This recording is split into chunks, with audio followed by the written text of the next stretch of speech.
Okay, so Mesefes Shvius. So Shvius means the seventh year.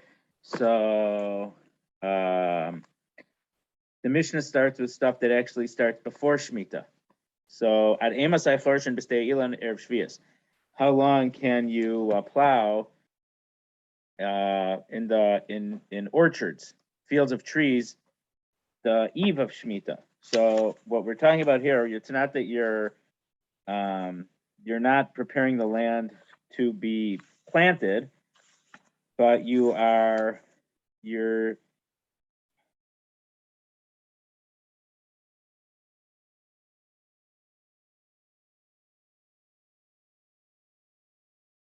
this plowing isn't for to plant, but it's just to keep it's either to keep the land good, or it's actually to make it better for the trees. So Beishamai Omrim Kozman Shiyafal Pri, as long as it is good for the fruits that's growing on those trees. Beis Hillel Omrim Ad Atzeres, and Beis Hillel says until Shavuos, so meaning the Shavuos before Shmita. So last May, we would have had to stop plowing those fields, the orchards, because it's good for the fruits. And Ukrovim Divrei Elu Liu Kedivrim Elu, and these are very close times to each other. Now, in general, there's a principle. Well, I shouldn't say it's a principle. There's usually Beis Hillel takes what seems to be a more lenient opinion, and Beis Shammai is a more strict opinion. There's a few cases that are categorized because they're unique, that they're mechumre Beis Hillel, mekule Beis Shammai. They're cases that are the strict times, they're strict of opinions of Beis Hillel and lenient opinions of Beis Shammai. This, as far as I know, is not mentioned as one of them. So therefore, Beis Shammai's opinion has to be that it's a little bit before Shavuos. And we're going to see in a few Mishnayos, this is only rabbinic. This is only rabbinic. Azostea Ilan. So what is considered an orchard? Meaning a field that has of trees. Kol shlosha ilanos lebeisa. If it has 3 trees in a beisa, so a beisa is 50 by 50 amos, so 2,500 square amos. Let me do a quick calculation here. I've done this before.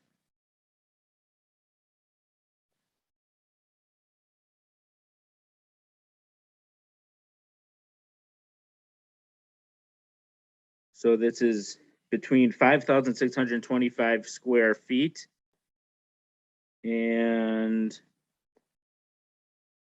10,000 square feet. Converter over here.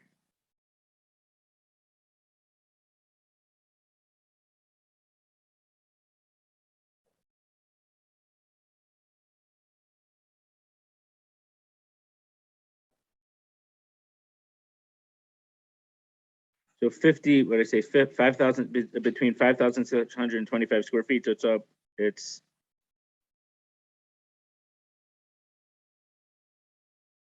about only an eighth of an acre. So it's not such a big field that we're talking about. So these 3 trees, if they could make a dried fig cake that was worth that weighed 60 talents of the Italian or the Italki weights, you can plow the entire 2,500 square amos because of those 3 trees. But if the trees don't, so the size of these pressed fig cakes that were dried out, it was very standardized. So it's not like some people made small ones, some people made big ones. They're all, it's not like challahs. There's all different types of sizes of challahs. You go to the bakery, but this was a pretty standard size, so people understood what it was. But pachos mikan, if these 3 trees didn't make so much, and we're going to talk about if they're not fig trees, if they made less than this, in chorshin lahan elamaloha or v'salachutzalo. If not, you're only able to plow the width of the harvester. The ora is the one who would harvest these. The salachutzalo, and his basket would be outside of him, meaning not inside towards the tree, but outside towards the tree. So that would be the only amount that you're able, and you're only able to plow that around each tree. But the leniency is that if you have 3 trees within 2,500 square amos of each other, then the whole thing's considered an orchard, and you're able to plow the whole thing. Whether it's just a tree that doesn't give fruit, or if it's a fruit tree, we look at it as if they are fig trees. Some of the Meforshim say because fig trees give a lot of fruit, so it's being on the lenient side here. If they will make this the dried fig cake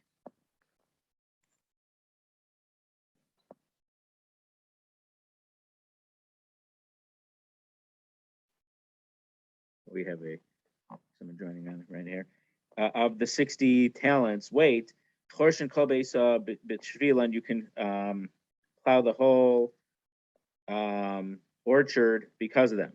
So meaning they don't have to be fig trees, they don't even have to be fruit trees. But if they don't make this much produce, or they wouldn't make so much produce, you're only allowed to plow for the need of the individual tree, which is the width of the worker around the whole tree. When I say the worker, the harvester. Mishnah Dalet. So if one of these trees made this much fruit, but 2 of them did not, or 2 of them made this much and 1 didn't, you're not allowed to plow the whole the field. You're only allowed to plow around the individual trees. And this is halacha from 3 to 9. So there's a machlokas, I think it's between the Rush and the Rambam. What does it mean between 3 and 9? But let's just finish the mission. We'll come back to that. Hayu asara, but if there were 10 trees in the orchard, may asara lamala, or 10 more and above, bein osan, bein sha'ona osan, whether they make this much fruit or whether they don't make this much fruit, chorsh and kol beis bishvila, and you're able to plow the whole area of the orchard because of the trees. Yeah. Probably not. Yeah.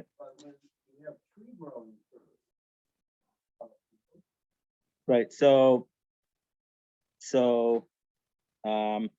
this I think just had to do with a fact that, so I'll tell you this way. There's a Gemara, I think in Tainus, that the grandson of Choni Amagel, we're in Mishnah, we're learning Mishnah Shvius, we're in the first chapter, Mishnah 4 right now. No, we just read Mishnah 4. So there's a story, I think it was a grandson of, either there's a grandson of Choni Amagel or someone else, and it talked about how they would remove the stones around the trees and this and that. So I think that, and so I'm no expert here, but I think keeping the fields plowed was just good for the earth, and it made the trees grow better. So this was not plowing to plant there. And later on in the Masechta, we're going to see that there were some fields. Is it here or is it somewhere else? That they would plow the fields twice.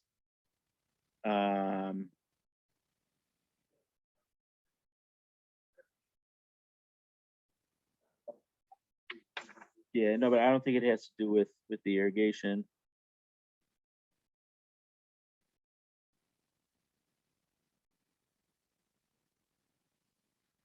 I forget as if they used to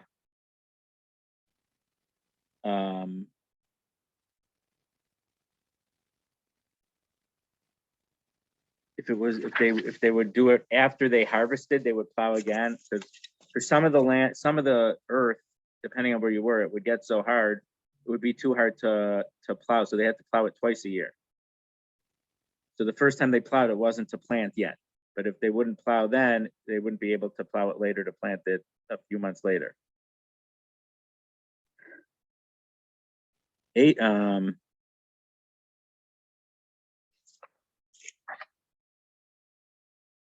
so we had the machlokas between the Rashi and the Rush and the Rambam. What does it mean from 3 until 9? So the Rambam says if it was 3 to 9, if you have up to 9 trees, you're not allowed to plow the entire area unless each of them make this much produce.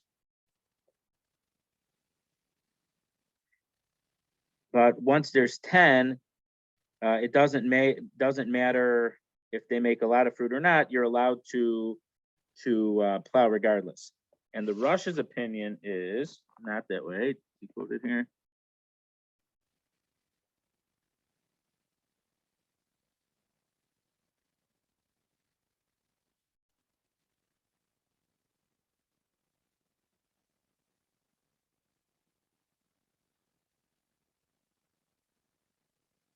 Yeah, the Rush's opinion is if there's 3 to 9, if even one of them doesn't make that much fruit, you're not allowed to plow the whole field. You're only allowed to plow the around each tree. And the question against the Rush is that if you only had 3 trees and each of them made that much fruit, you could plow the whole field. So the fact that there's more trees, why does that take away from the 3 that are developing this much? So that's a question that they have against the Rush's opinion.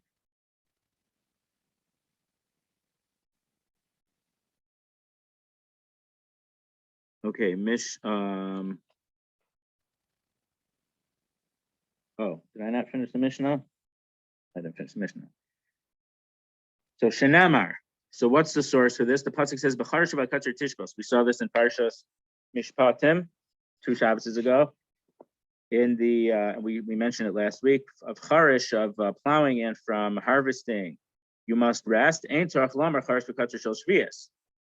It doesn't need to tell us that you're not allowed to plow and harvest in Shmitta, because psukim in other places already told us. So how come the Torah has to tell us this? Elachar shel erev shvius shehu nichnas b'shvius v'katzer shel shvius shehu yotze l'motzei shvius. Rather, this is talking about plowing during the 6th year before Shmita, but it's leading into the Shmita year, and harvesting of the 7th, which is going to after Shvius. So meaning that's talking about a limitation on some of the harvesting that you make even in the 8th year. That certain things that grew by themselves on the 7th year, even though no one planted them, if they grew by themselves, Chachamim were strict, and they said that you have to not harvest them the normal way you harvest them. So you can't plow, make some preparations before Shemitah, as if it's Shemitah ready, and you can't harvest some things in the 8th year, which is really the first year of the cycle, even though those things were not planted on Shemitah, but they grow by themselves or whatever. So you're not allowed to harvest those that way. So I believe in a few Gemaras, this opinion is attributed to Rabbi Akiva, but our Mishnah just has it anonymously. But again, even though this is mentioned as a pasuk, it's only a rabbinic decree. Rabbi Yishmael argues on this, and he says, "Macharish rishos av katz rishos." Just like to plow is voluntary. If you choose to, you can, and if you choose not to, you don't. So this is also talking about harvesting, which is just when you want to. Yatzik Ktsira Omer, this excludes Ktsira Omer, that you are allowed when it's a mitzvah that you need to harvest it. You're able to do it on Shabbos. So meaning Rabbi Shmuel says that this pasuk, which says Tishbos, is talking about regular Shabbos. That when you need to harvest the barley for the Omer on the 2nd day of Pesach, you're allowed to do it even on Shabbos. But it's only from voluntary work, which is from Shabbos. So most of our work is, just about all of our work is voluntary. But if it's a mitzvah to do something, like harvesting the Omer, then you're allowed to do that on Shabbos. So he holds it's talking about Shabbos, not about Shemitah. I mentioned last week that Rashi's opinion in the pasuk is that how come it says you have to keep Shabbos right after it talks about Tishbos? So he says since the whole year is Shemitah, is Shabbos, because we're not working the land, you might think I don't need to keep Saturday Shabbos. So the pasuk tells us that you do have to keep that Shabbos.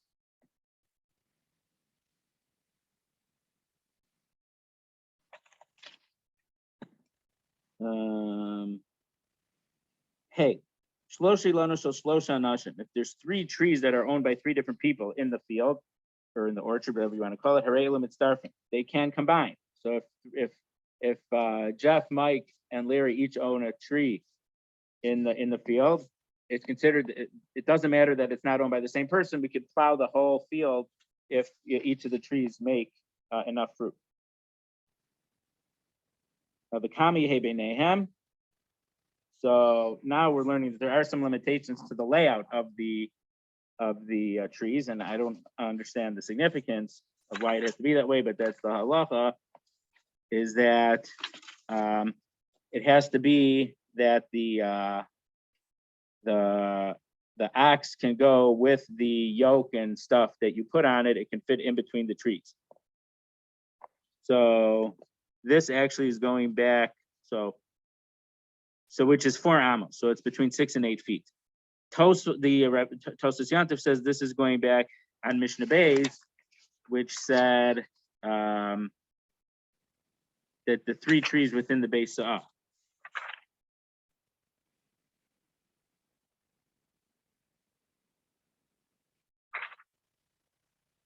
But it seems that if they're too close to each other, whether they're going to take away from each other and you're going to be chopping one of them down to make it grow better. So if they're too close to each other, it's not considered permanent because they're too close. It's not good for the trees. So then it's not considered as if there's 3 trees, even though there's physically 3 trees. Vav, Esher Netios. So there's a special halacha Moshe Sinai, which is really in the halacha Moshe Sinai, right?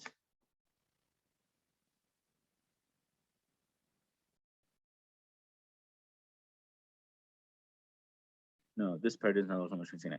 So if there's 10 netios, plantings or saplings, if Fuzaras Besoch Beis, if they're scattered within this 2,500 square amos, Chorshen Kol Beis Abishvilan, at Rosh Hashanah, you're able to plow the entire field before them until Rosh Hashanah. Because they're young, the earth needs to be better for them. So Marty, maybe it has to do with the fact that it's dry in Eretz Yisrael the whole summer, so they have to keep the earth. I don't know. I don't know why, but maybe that's one of the reasons why. So the young trees need to have special care. So if there's 10 of them, you're able to plow it until even all the way up to Rosh Hashanah. You have a question, Erwin?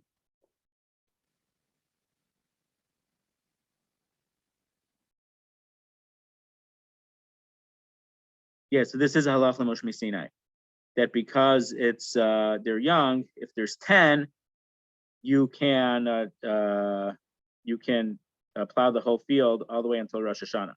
Because if not, they're not going to survive. So if the lines were made up in a line, or there's a couple different opinions on what mukafas atara means. Some explain mukafas atara means they were along the perimeter of the field, and some say it's made. I felt like a circle, but some say a half circle. Then in Chorshen Lahem Elul Tzarkan, you could only plow them for around each tree, because if it's a field, you would have them. You wouldn't have planted them originally in a way that made this design. From the fact that they're made in this special shape, it doesn't make the whole field to be considered an orchard. Zion, Hanatios Vadluin. If they're spread out and there's at least 3 within that within that area, you can plow the whole field. But if there were 3 or more than 3, depending on the machlokes between the Rambam and the Rosh, either made around the perimeter of the field or made in a straight line or a half circle, the fact that they're made in a special shape shows that it makes it that the whole area is not considered an orchard. So you plow around each one individually.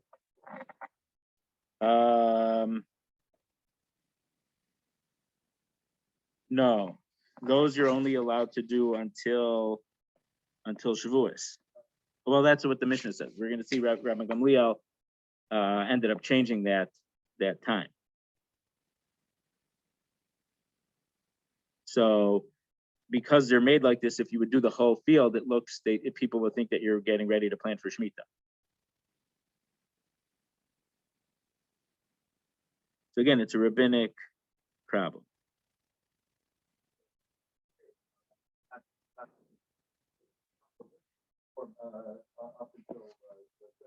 Until Rosh Hashanah,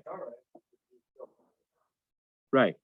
So in I think the Gemara in Rosh Hashanah, when it quotes this and discusses it, so then it goes into part of the Gemara, which we actually had in Brachos, it becomes into Tosefes Shabbos, adding on to Shabbos.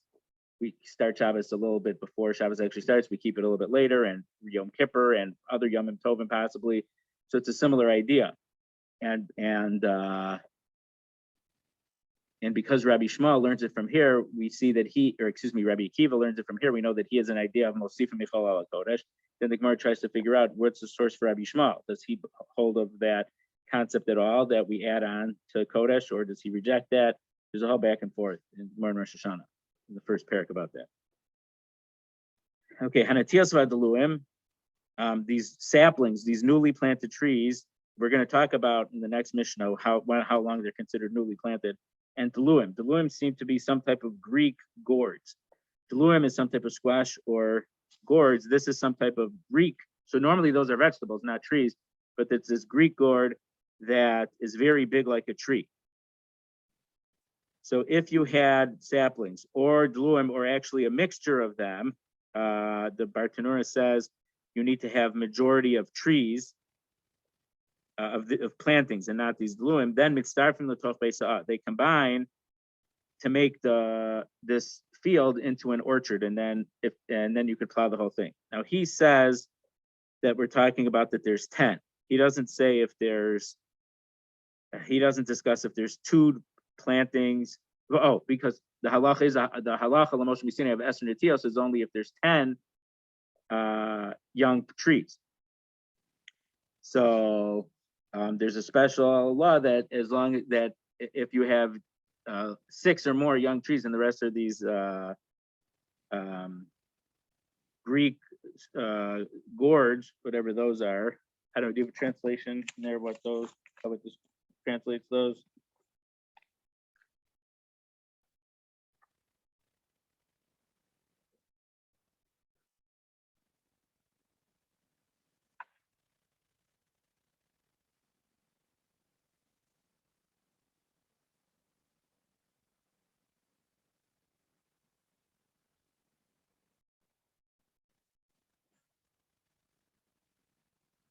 Okay.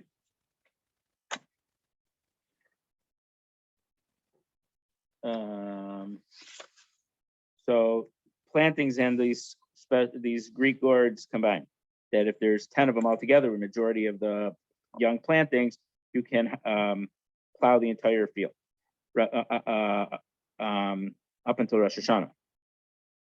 Rabbi Shimon ben Gamliel Omer, Kol Asar Delum Leveisa, Chorshin Kol Veisa Rosh Hashanah. He's more lenient and says even if there's no plantings and just these squashes, you can plow the whole field to Rosh Hashanah because they have the same status as these plantings, and we pass in Rabbi Shimon ben Gamliel. Chas at Emasai Nikru Netios. How long are they called new trees? Rabbi Lazar ben Azariah Omer Achechol. Rabbi Lazar ben Azariah says till the 4th year, because the first 3 years that something is planting, they're orla. Now orla, some say that the reason for the mitzvah isn't important. The mitzvah is a mitzvah because Hashem said it. Doesn't matter what reasoning there's behind it. Is that some say that it's to benefit us, that the fruit isn't so good anyway, so the Torah is doing us a favor. Some might say that it's just to teach us patience, that good things come to those who wait. So the first 3 years, you're not allowed to have the fruit at all.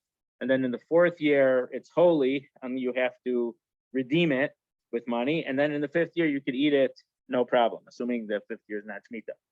So while it's still these super young tree, it's considered a new planting, and you'd be allowed to, if you have 10 of them in a field, you can plow the whole field all the way until Rosh Hashanah, because they're young and they need, if you wouldn't do this, it wouldn't be so sure that they would survive. Rabbi Yoshua Omer Bas Sheva Shanim. Rabbi Yoshua says for 7 years after you plant it, you're allowed to do this. Rabbi Akiva Omer Netia Kishma. But Rabbi Akiva seems to be the strictest opinion, and says only 1 year it's a new planting. Well, there's a machlokas how to interpret Rabbi Akiva. So either Rabbi Akiva is the strictest, only 1 year, or some say Rabbi Akiva holds it depends on what people call it. If people see it and say, oh, look at that new tree, so sometimes it could be less than 4 years, and sometimes it'll be more than 4 years.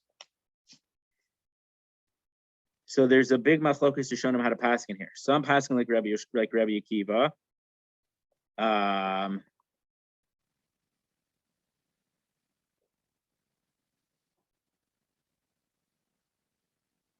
And some don't pass like Rabbi Akiva because for a couple of reasons. One is that there's a principle halachic Rabbi Akiva mechaverov. The halacha is like Rabbi Akiva from his colleagues.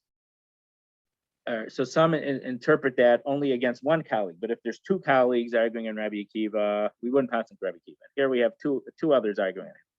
And another reason is they say if the halacha is like Rabbi Akiva against his colleague, but Rabbi Yeshua was his Rabbi. We don't pass him like Rabbi Akiva against his Rabbi. If he argues with colleagues, we always pass him to Rabbi Akiva.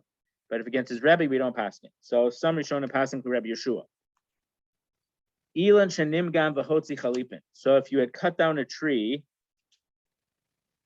and now little shoots are growing where the tree was. So are they considered part of the old tree, and you wouldn't be allowed to plow the ground until Rosh Hashanah, or are they considered new trees and you're allowed to plant it? You're allowed to plow around it the whole field in Rosh Hashanah if there's enough of them. So it depends. If it's a tefach off the ground or higher, it's considered a new tree. So if it's like 4 inches above the ground, then it's considered a new tree. If it's within the bottom 3.5, 4 inches off the ground, then it's considered a new tree. And if there's 10 of them in the field, you can plow the whole field until Rosh Hashanah on Erev Shvius. But from a tefach and more, if it was 4 inches off the ground or higher, it's considered part of the old tree, and it's already considered a mature tree, and you don't have the special leniency. Divi Rabbi Shimon, this is the opinion of Rabbi Shimon, and it seems to also be a machlokas Yishonim. Some pass with Rabbi Shimon and some do not. Okay, Perk Beis. Oh, so just one thing. When I was in Kerem B'Yavneh, so that Shmitta was that year, and I was really wondering at the time why Erev Rosh Hashanah they cut the grass. When I say they cut the grass, from guy who lived, I think he lived at Kerem B'Yavneh, he was cutting the grass at Rosh Hashanah. I couldn't figure out. On Erev Rosh Hashanah, you cut the grass, and it took me a while to realize because it was Shmitta, even though there's ways to cut the grass that you're allowed to, and they did cut it a few times during the year, but not too often. They cut it Erev Rosh Hashanah, so it's not Shmitta yet. So, well, it's not a harvest because it doesn't give. Yeah, well, the dead grass isn't really decor.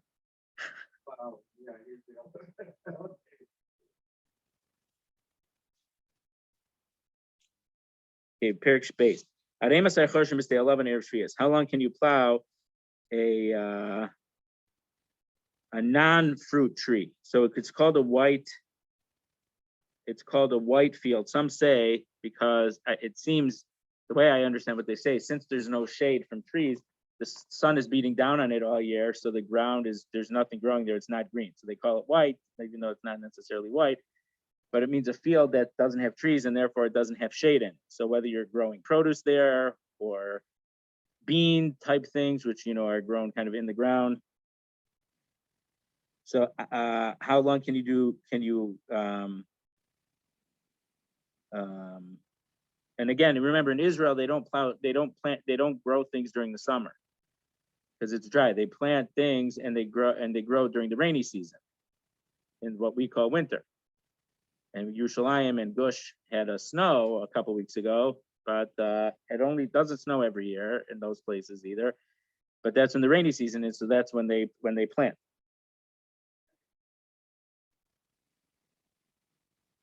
So ad shetichla halecha, until the moisture from the previous winter is still there. As long as people still are plowing to plant certain types of melons, certain types of cucumbers and melons.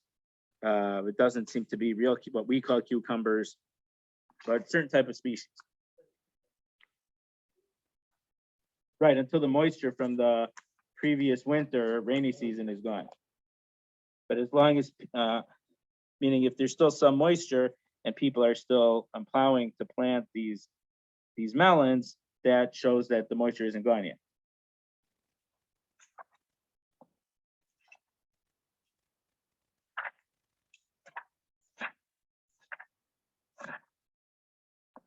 This says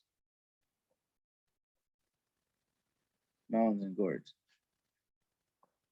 So I'm Rabbi Shimon Nasat the Torah's call Echad B'Yado. If this is the way you define it, everyone's going to define it a different way, and there's not going to be a uniformity. So Ela b'stei 11 out of Pesach, stay Ilan out of Tzeres. So he said, for these types of fields, you're only allowed to do it until Pesach, and for trees, you're allowed to do it until orchards. You're allowed to do it until Shmitta. Excuse me, until Shavuos.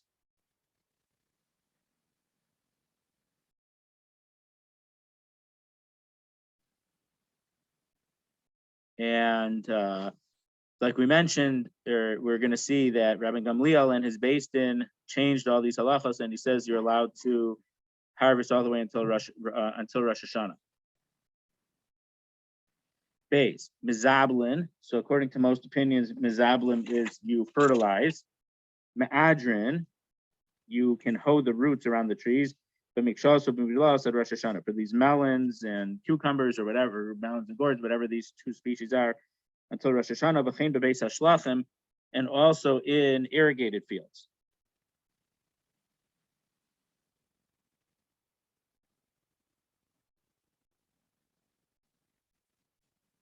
Miyablim, so miyablim seems to be you take away some type of growth on the tree.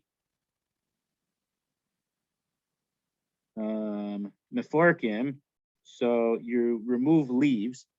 So I'm not exactly sure what the purpose is.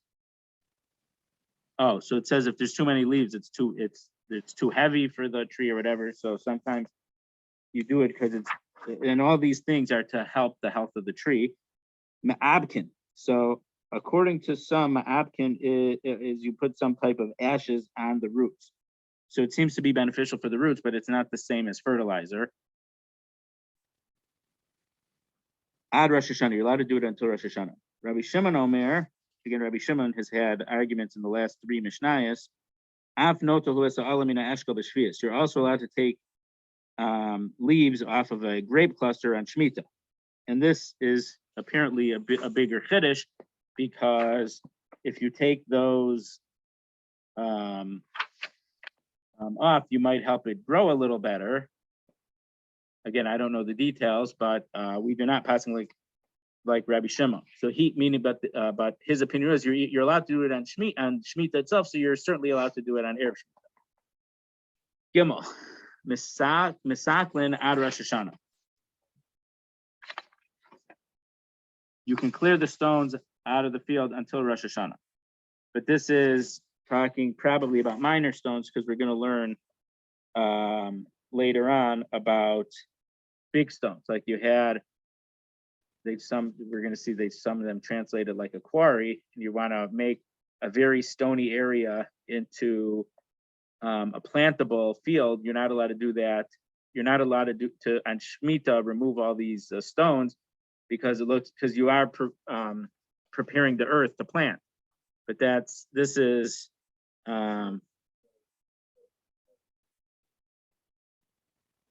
preparing the land to be planted.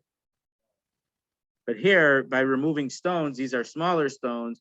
But if they're stones, it's not going to grow so well. So you move that along. So you move them away. So I mentioned earlier the Gemara in Tainus, I think it was a grandson of Choni Magel, that he would take the stones away growing. So when I was younger, I didn't understand why some people, some people put, the mulch around a tree, but some people used to put the ornamental stones, sometimes white pebbles and this and that. So according to what the Gemara said, and with this Mishnah, that apparently would be bad for the trees to grow.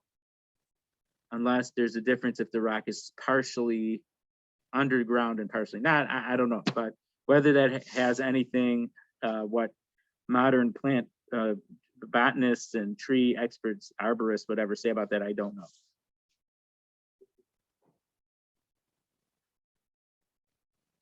No, this is even in existing fields. This is in fields. The thing I mentioned about the quarry, that's later on, and that's preparing a land which is not plantable right now at all because it's very hard, full of stones, like big, thick stones. This is much smaller stuff that you would remove, but by removing it, it's slightly going to help the trees grow. At Rosh Hashanah, you can take away those stones until Rosh Hashanah. The karsamin is cutting off dry branches. Mizarzin, you can thin the branches or the trees. Mefaslin, ad Rosh Hashanah. Mefaslin means take away the psolas, the stuff that's no good. So how exactly each of these are different from each other, I'm not sure. But the thing is that Mizardin are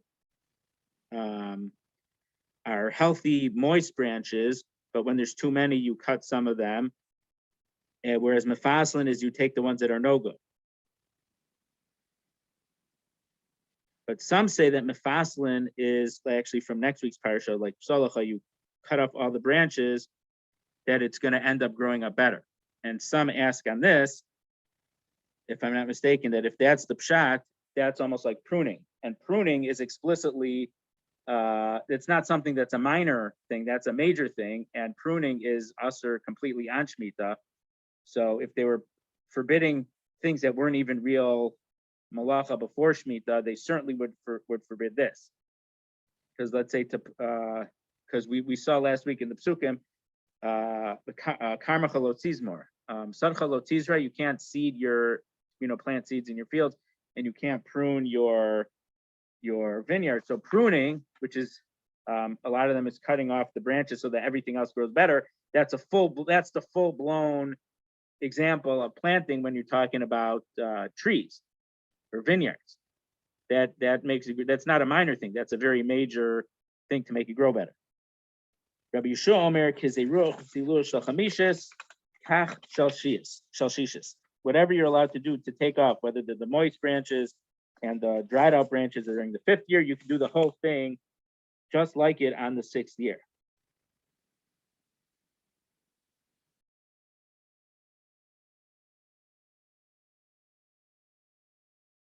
And so the leniency of Rabbi Yeshua is saying even on on Shmita, like right now. Oh, actually not right now anymore, because now it's already after Tu B'Shvat. But between Rosh Hashanah and Tu B'Shvat, you would have been able to do this on the trees, because at that time, even though it's after Rosh Hashanah, it's considered Shemitah year, those trees don't have any of the moisture and the sap inside of them from Shemitah yet. So you'd even be allowed to do that on the calendar Shemitah before those fruits start developing or getting ready to develop Shemitah sanctified produce. That's Rabbi Yeshua's leniency. Rabbi Shimon Omer Kozman Shani Rashai Bavodos Ilan Rashayani Bepisulo. As long as I'm allowed to work on the trees, I'm also allowed to take off the dried out dead branches.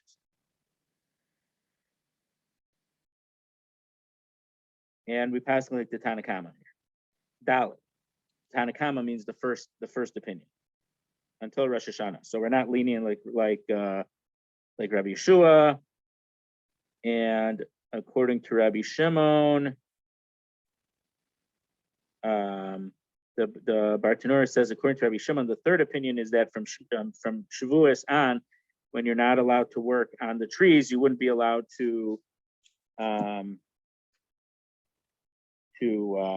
take off the dead branches. So he would be the strictest opinion. So we end up passing like the moderate opinion.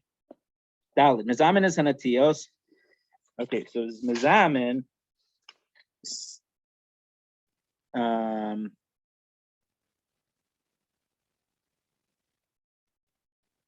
is either there. One way of explaining Mizamin is that if there's a small split in the tree, they would put manure in it to like keep it together. And another opinion is that you would put stinky things around the trees to keep away certain pests, I guess, or insects.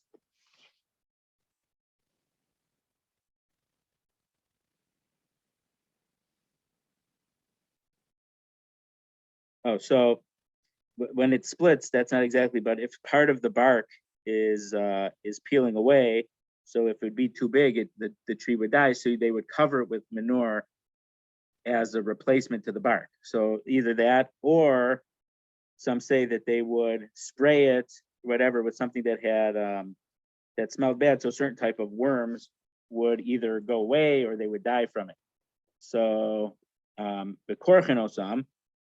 So korchen, the word now usually means binding. So some say that they would wrap it somehow to either protect it from the cold and the heat. And again, this doesn't make so much sense. It reminds me of a scene in To Kill a Mockingbird, which took place in Alabama. So it usually wasn't freezing in Alabama, but in one case there, it got super cold, and then Miss Maudie's house went on fire, I think, across from Scout. So I don't know, Jeff. In Russia, they probably never read To Kill a Mockingbird, but here it was a great book, and everyone read it. And now I don't think they read it too much anymore. But she was wrapping her, and we see here people with rose bushes. They put these little like plastic containers over them in the winter. So Jem, Scout's brother, said to Miss Maudie, "Why are you wrapping them? They don't circulate." So when I first read it, I had no clue what he was talking about, but he means they don't have blood, so they're not warm-blooded. So you don't need to keep them warm. But somehow they would wrap the trees to protect them from the heat and also to protect them from the cold. So I don't know exactly.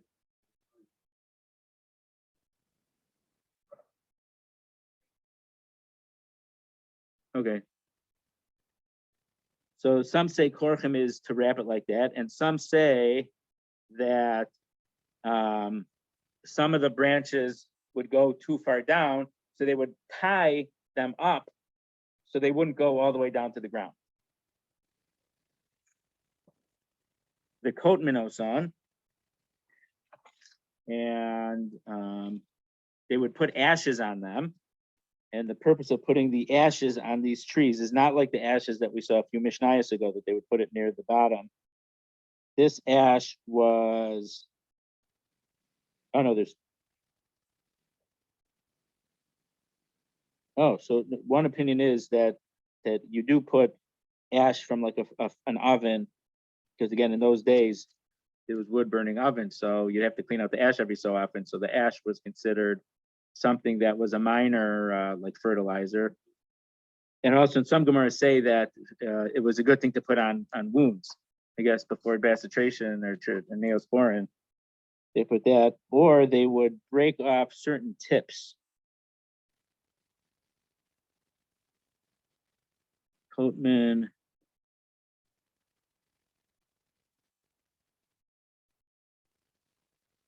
You cut off certain tips of them.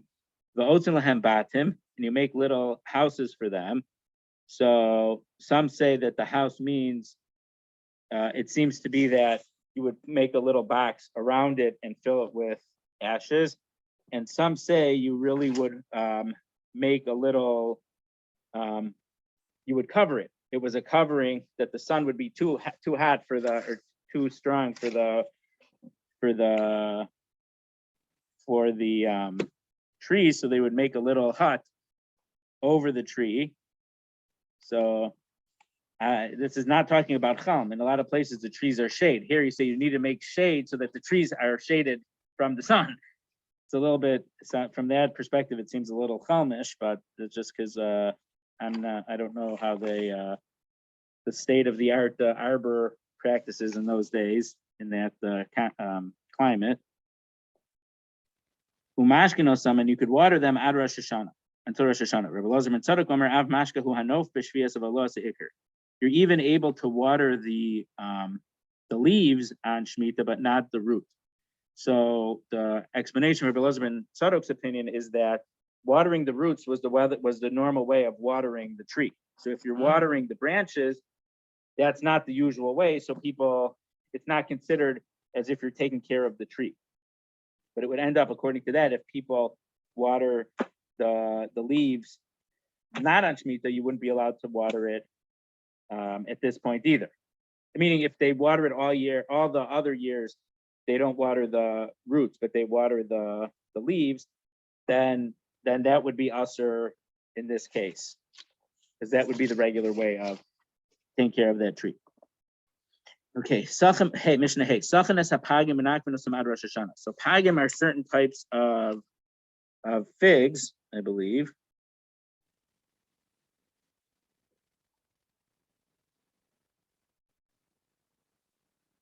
Oh, so some say it's not just figs, but certain fruit that they're trying to hurry it up to make them ripen faster. So either they would rub oil on them so that they would ripen faster, or either poke a hole in them and put the oil in, or poke a hole in them so that rain would get in them so they would ripen faster. Ad Rosh Hashanah, you're allowed to do that until Rosh Hashanah. Now,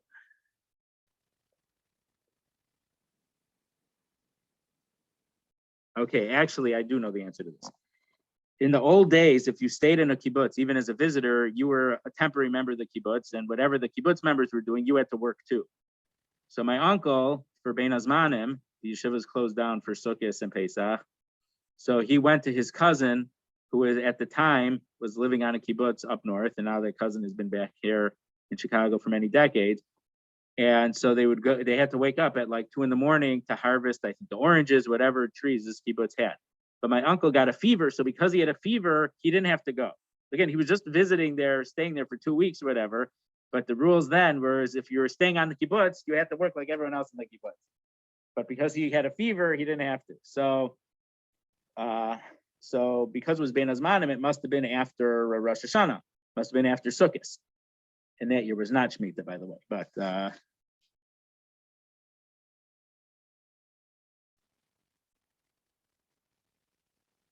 so you could do this until Rosh Hashanah. Now, Rabbi Reichman, who was a Rabbi of mine, he gave a share once a week at Rav Wilson's. So he was a big expert on the Arba Minim. So he mentioned that certain orchards, if they had small esrogim, they would water them a lot. And then from all the water, they would get larger, and then they would pick the esrogim. But then the esrogim kept shrinking because now they weren't so big. They were artificially big because they gave them extra water. So that wasn't to make them ripen, that was just to make them bigger. So that was something that they do to make it bigger. But esrogim is this whole separate shaila. There's a big machlokas Tanaim in the Mishnah, in Kedushin and in another place. Esrogim have a special din according to some. According to some, they're like trees. According to some, they're like vegetables. According to some, they're like, so vegetables for Shmita D'Oraisa, as soon as Rosh Hashanah comes, the next day, the day after Rosh Hashanah, even though the whole thing grew already, you could have even picked it Erev Rosh Hashanah, but if you didn't, when you pick it on Tzom Gedalia, it has Kedusha Shvius. It has the sanctity of Shmita. And then the last thing you pick Erev Rosh Hashanah on Shmita, that has special sanctity of Shmita. And then when you pick something that was right next to it, but you wait 3 days and you pick it 3 days later on on Tzom Gedalia after Shmita doesn't have any Kedusha Shvius. But fruits from trees, everything that was on the trees now, even when Rosh Hashanah started, that was still growing from the 6th year. So none of that has Kedusha Shmita, even though you pick it on Shmita. And now the fruit that's going to start growing now, because Tu B'Shvat passed, but it's still winter, but so that stuff that's going to grow, even though that's not going to be harvested till Shemitah is over, that is Shemitah produce, because that grew on Shemitah. So trees is when it grew, vegetables is when it's picked. So there's a machlokas if estrog depends on when you pick them or when you grow them. And part of the reason is there's drashos that estrogim are special because unlike other fruit that it could only stay on the tree 1 year and otherwise it'll just fall off by itself because it'll rot. Estrogim can stay on a tree for multiple years. So some seem to hold, whether it's because of that or some other reasons, it depends on when you pick it because it doesn't follow the growing of regular trees. And we're also going to see later on, towards the end of the Mishnayos, hopefully we'll get there in 2 or 3 weeks, about certain species of trees that either they had multiple harvests a year or they only produced fruit every few years. So we'll see that there's a thing that when it was the 2nd year of Shemitah, that was the Shemitah for this tree, because even though it's growing now in the 2nd year of Shemitah, it was being produced from 2 years before. So it's very unusual, but esrogim also, because they could stay on the tree for multiple years. So just because it was on the tree, it's going to be on the tree in this coming September, October, doesn't mean that it grew from Shemitah year. It could have been from the year before. So some hold that it's like vegetables, and some hold Rabbi Shimon Gamliel maybe it's like an intermediate din. It follows vegetables, but the years follow Tu B'Shvat, not Rosh Hashanah. And I don't know how, I don't remember how we pass him like that, but estrogim are special, So this year, so last year, they definitely harvested everything before Rosh Hashanah. So it's especially the stuff we have here. So none of that could have been Shemitah stuff, according to the opinion that it follows, it's like a vegetable. So this coming year, we're either going to have oats or bastin, that the bastin guards it, and therefore it doesn't have kedusha shvius, or we'll get from non-Israel stuff. Some get from Italy, but now a popular place is Morocco, and I don't even know if Morocco is even better now because they signed the Abraham Accords. But already 8 years ago, we had very, very nice esrogim from Morocco.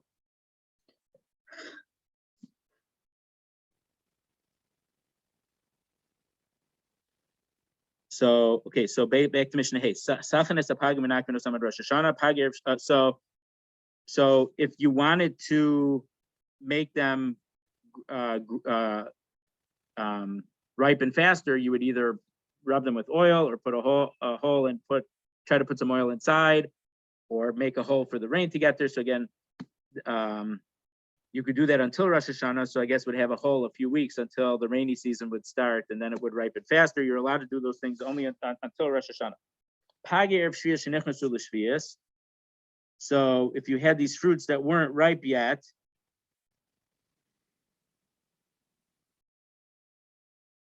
and they're not going to ripen until during Shemitah, or even from Shemitah year, that they're not going to be ready until the 8th year. When I say the 8th, it's really the 1st year, but we call it the 8th because it's the year following Shemitah.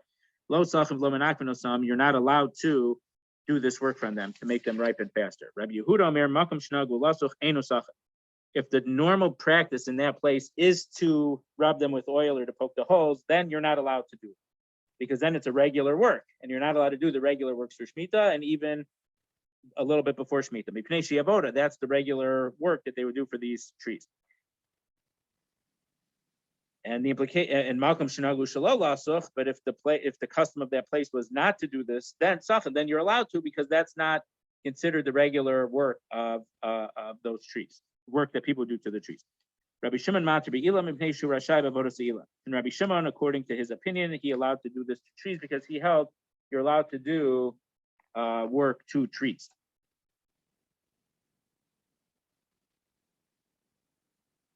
Vav. Ein noten ve'ein mavrichem. So you can't plant. Ve'ein mavrichem. Mavrichem seems to be that you move the root to go underground somewhere. You're kind of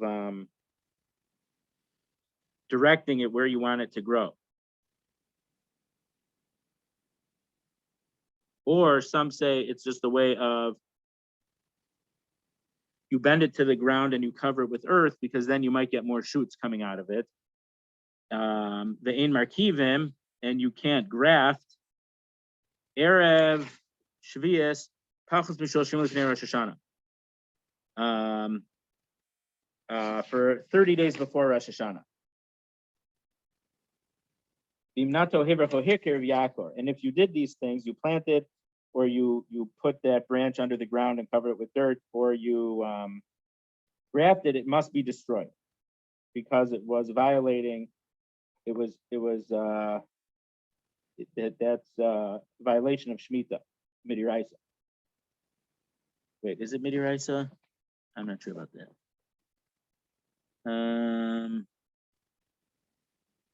I'm not sure. Rabbi Huda said any of this harkava that you put it under the ground and put dirt on it, if it doesn't hold for 3 days, it's never going to take hold. Rabbi Yosef, Rabbi Shimon and Rabbi Shimon says it takes 2 weeks. So the Gemara in Rosh Hashanah in the Bavli explains that you need a month in addition to these 3 days, or a month in addition to these 2 weeks. So it pushes the date even earlier.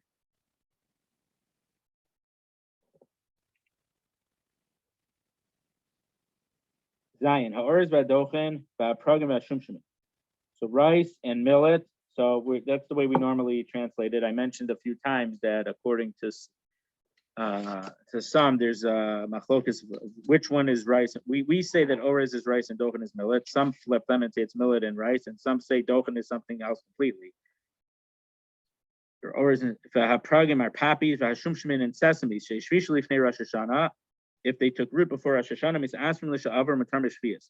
You have to do ma'aser for the previous year, and you're allowed to have them on shvius because it's considered as if they grew the previous year, even though most of the growth happened on Rosh Hashanah. So these are not considered regular crops. I don't know all the details, but I think rice was grown more in like marshes or something. So I don't know exactly, but it doesn't grow in the ground the same way that most produce grows in the ground. The imlav, but if they didn't take root before Rosh Hashanah, then asur b'shvius misarsin l'shana haba. If they didn't take root from before Rosh Hashanah, it's considered they grew during Shmitta, and so you're not allowed to use them at all. Excuse me. So if they got planted on Shmitta,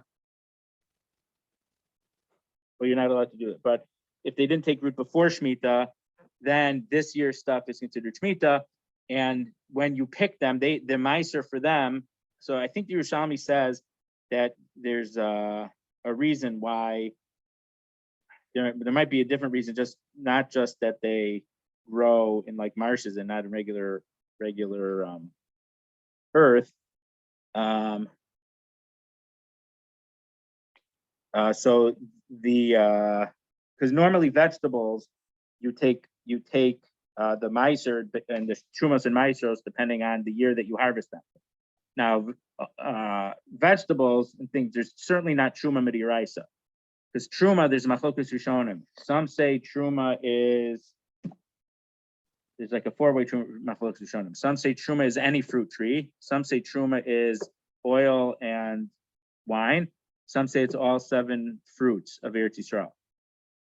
So normally a vegetable would be picked when it get harvested, but these species, rice, millet, poppy, and sesame, their meiser depends on when they took root, not when you pick them. So they're not like vegetables. Okay, we'll leave it here because it's getting late. So we'll leave here at Mishnah Ches. So again, we'll go through these Mishnayos, and then after we finish the Mishnayos, we'll then learn the laws topic by topic. Okay.